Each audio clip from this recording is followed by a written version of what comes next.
Het belangrijkste nieuws van Curaçao in het Nederlands. Extra Journaal. Vers van de pers.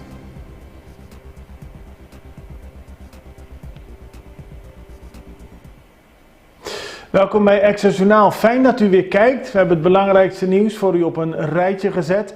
Ik wens u vooral een hele prettige week. En dan gaan we nu beginnen met het belangrijkste nieuws. Want er is veel nieuws op Curaçao. En het belangrijkste nieuws gaat misschien nog wel steeds over de medisch specialisten.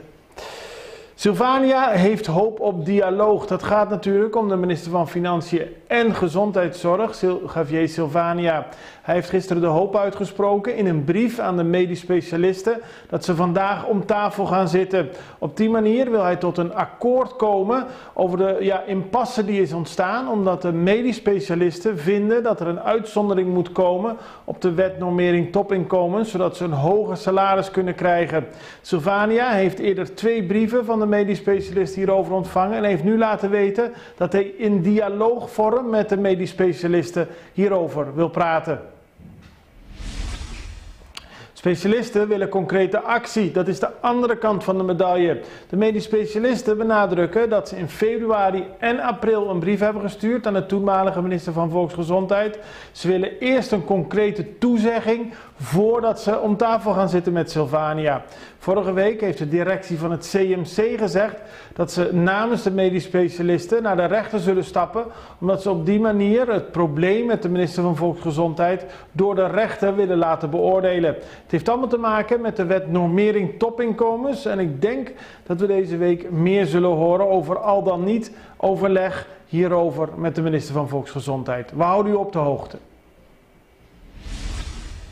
Namaakartikelen in beslag genomen. Een hele reeks namaakartikelen zijn in beslag genomen. Het gaat dan om producten waar een merk op staat. En dan hebben we het over merken als Louis Vuitton, Calvin Klein, Nike, Dior en Hugo Boss.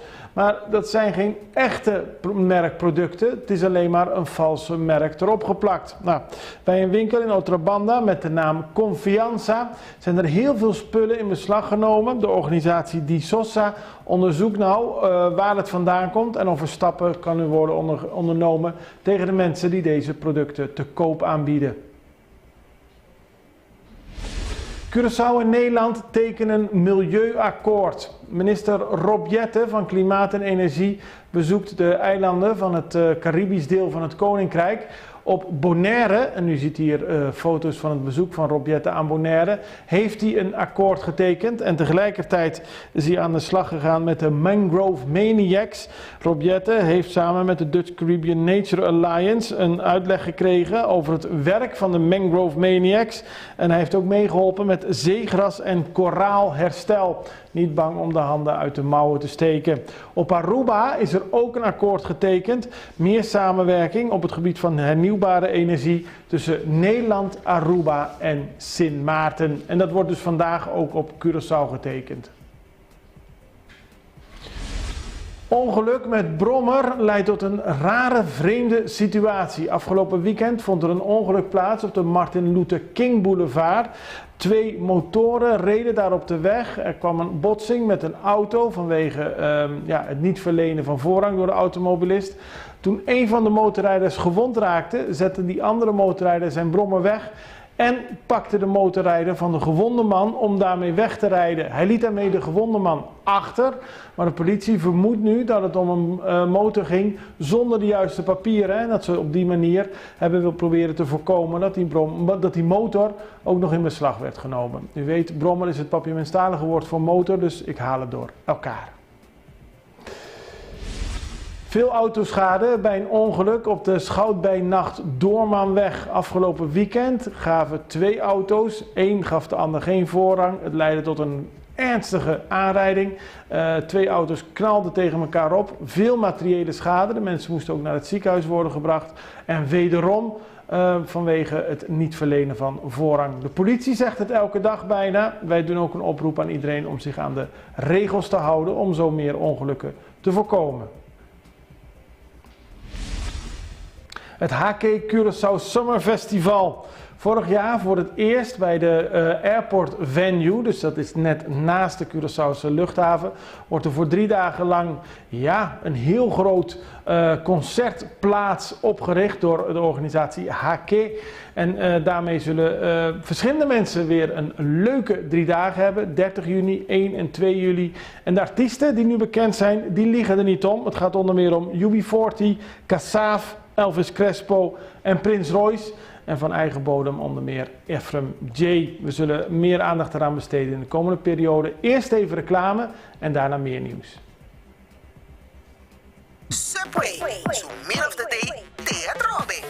Kusaborna nobo, manera barbecue chicken en shawarma chicken. Con bleki di minute mee, en waffle fries, bo meal of the day, da mas mio con nunca. Hey, atus je minute mee nota bocos, bo por cambiar un iced tea of limonada. Pabo sa kiko ta en meal of the day, subi subway.cd. Subway, trae maneboke.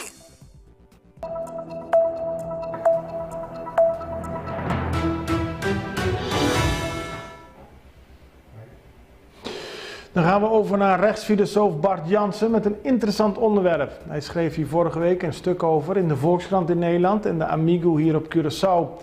De situatie van Caribische studenten die in Nederland studeren en daarvoor een beurs kunnen krijgen, zorgt ervoor dat Nederland ook een inspanningsverplichting heeft, zo betoogt Bart Jansen.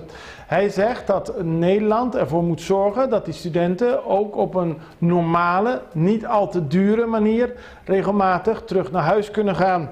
Dat is de inspanningsverplichting die hij betoogt. En wij vroegen hem, wat is precies de achterliggende gedachte van zijn stuk? Jazeker, ik heb een stuk geschreven in de Volkskrant in de Amigo inderdaad. En het gaat over ervaringen die ik had aan de Universiteit van Curaçao, waar ik afgelopen maanden onderwijs heb gegeven. Van studenten die zeiden dat hun neven en nichten, broers, zussen, etc. die de overstap hebben gemaakt naar een universiteit in Nederland, ontzettend veel heimwee hebben. Een culture shock ervaren en het klimaat dat natuurlijk anders is. En dat zij graag terug willen af en toe. Maar dat zij de vluchten niet kunnen betalen, dus feitelijk in Nederland gevangen zitten. Ja, en dat is gewoon een financiële kwestie natuurlijk, omdat het heel duur is om terug te komen nu. Ja, het is verschrikkelijk duur. De prijzen zijn ontzettend gestegen, vooral sinds de winter. Over het algemeen is natuurlijk alles gestegen sinds COVID. Maar ja, studenten die uit de Cariben die in Nederland studeren, die zitten letterlijk vast.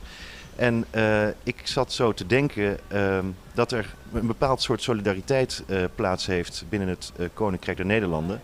En dat die solidariteit op dit moment eigenlijk met voeten wordt getreden. En dat er vanuit de Nederlandse overheid iets moet gebeuren om ervoor te zorgen dat die vluchten betaalbaarder en toegankelijker zijn voor in ieder geval die groep studenten. Maar ik denk in het algemeen dat die solidariteit binnen het Koninkrijk breder is. Namelijk dat er een prijsplafond moet komen voor vluchten binnen het Koninkrijk. Bart Jansen is rechtsfilosoof aan de New York University en ook aan de Nyenrode Business Universiteit. Afgelopen maanden doceerde hij als gastdocent op de Universiteit van Curaçao. In zijn stuk betoogt hij dat een prijsplafond reëel zou zijn. In ieder geval dat dat meer tegemoet komt aan de vereiste solidariteit binnen het Koninkrijk, die hij niet altijd ziet. Zeker, ik heb een stuk geschreven. Mijn laatste zin was, ik kan me niet voorstellen dat de pont van Terschelling naar Harlingen en terug gratis gaat. Daar gaat ook subsidie naartoe. Precies. Heb je al veel reacties op je stuk gekregen? Ik heb veel reacties op mijn stuk gekregen. Veel van collega's, maar ook van andere mensen hier.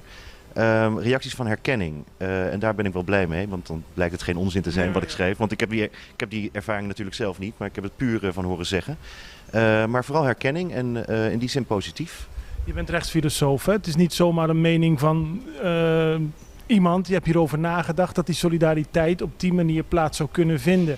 Verwacht je, behalve misschien via Twitter, de voorspelbare reacties, ook daadwerkelijk dat de Nederlandse regering hierop reageert? Dat weet ik niet. Ik vind het moeilijk te zeggen. Kijk, afgelopen week was ook op Aruba een grote klimaatconferentie waarin minister Rob Jetten een woordje hield. Rob Jetten is de Nederlandse minister van Klimaatzaken. Ik kan me niet voorstellen dat vluchten de komende tijd goedkoper gaan worden. En ik kan me helemaal niet voorstellen dat de Nederlandse overheid daarbij gaat helpen. En helemaal niet met Rob Jetten aan het roer op klimaatzaken. Maar het zou in dit specifieke geval wel moeten. In Frankrijk is er een voorbeeld geweest toen Frans-Guyana nog een departement was van Frankrijk. Hebben ze op een gegeven moment ook een prijsplafond vastgezet voor vluchten tussen Frankrijk en Frans-Guyana. Omdat het onderdeel was van Frankrijk in die zin. Omdat het één rijk was, één land was in zekere zin. En die solidariteit die bestaat binnen het Koninkrijk onvoldoende, denk ik. En ik denk zeker naar de excuses van Mark Rutte, en we hebben het over herstelbetalingen, dat dit onderdeel zou kunnen zijn van dat hele grotere programma. Dan gaan we over naar Bonaire, want daar is afgelopen vrijdag een demonstratie georganiseerd. Honderden mensen kwamen bijeen om te protesteren tegen armoede en ongelijkheid. Ze wachten volgens eigen zeggen te lang op Nederland, onder meer om een sociaal minimum in te stellen dat recht doet aan de situatie. De mensen op Bonaire die een uitkering krijgen een uitkering die lager is dan in Nederland, maar de prijzen voor gas, water en licht en ook voor voedsel is eigenlijk hoger dan in Nederland. Dat leidt tot schrijnende gevallen en Caribisch Netwerk sprak met verschillende mensen op de betoging. Sommigen in het Papiaments met Nederlandse ondertiteling, sommigen in het Nederlands, doen ze hun verhaal over armoede op Bonaire. A minha trabalho social, então minha mãe também era roupa caso maak mij, caminho com maior nang, muito nang, trabalho casa 5 homens, trabalho escola 5 homens, não tá chega escola, não com hamburger, não tá dormir, passou para não arranha comida. Me tá em coisa roupa triste, com escola não tenho parte pão, na escola passei muito não tá bem 5 comida. Tem maior que não pode comprar paquetes, tem maior que não pode comprar uniforme, tem maior que echt não pode sobreviver, nem sequer hora que na opvang, na não pode mandar, e coisa básica que nós pedimos que muito não mestre. Mi mes tin conhecer não que tem viaja mi tahaya app, vou ajudar me com comida, me não tem nada de comer e tá gente não que tá eigenlijk bezig guardando. A mim nunca tenho que não me para arriba lista para pahaya understand. Anto se não hayemes eta muito tiki. Ok, eu tô mama solteira, dus me tenho que ir escola, me tenho que trabalhar, me tenho que ir comer, me não pode ir, que me nem dá bolivisa, pagar casa, mês para sobra, me tenho que viver com minha maior para 60 jaar. Mensen met een handicap hier op Bonaire hebben een behoorlijke arme situatie. Ze missen informatie, ze krijgen de kans niet om informatie te krijgen en ze zijn niet bewust van de mogelijkheden. En er is een verschil met Nederland en hier, dat is eigenlijk geen gelijkheid voor de mensen en daarom moet er gelijkheid komen. Het is erg, want ze voelen onze pijn niet. Ze zitten gewoon daar en ze weten niks goed van ons. Waar maakt u zich het meeste zorgen over, dagelijks? Over eten. Om te survive voor morgen. Kijk, dingen zijn duurder geworden. Die soms moet ik dubbeltje 2 keer omrijden. Of benzine of eten, weet je. En vaak is eten, want we hebben geen voor kunnen wel lopen hier en daar. Ja, heel vaak moet ik de kwaart omrijden. Sommige mensen gaan vissen om te overleven, gaan mensen in de bosjes leguanen en andere beesten opeten om te overleven. Weet je. Op een gegeven moment, ja, ik vind het een beetje raar omdat de mensen worden niet beschouwd hoe ze zijn, weet je. Dus ja. Consumentenbond Uncobong op Bonaire hoopt dat als gevolg van deze demonstratie er in Den Haag daadwerkelijk actie zal worden ondernemen over de instelling van een sociaal minimum. En daarmee zijn we aan het einde gekomen van deze aflevering van Extra Journaal. We hebben u het belangrijkste nieuws van de dag gegeven. Morgen zijn we er weer en ik hoop dat u dan weer kijkt. In ieder geval een hele fijne dag en tot morgen. Tot ziens. Dag.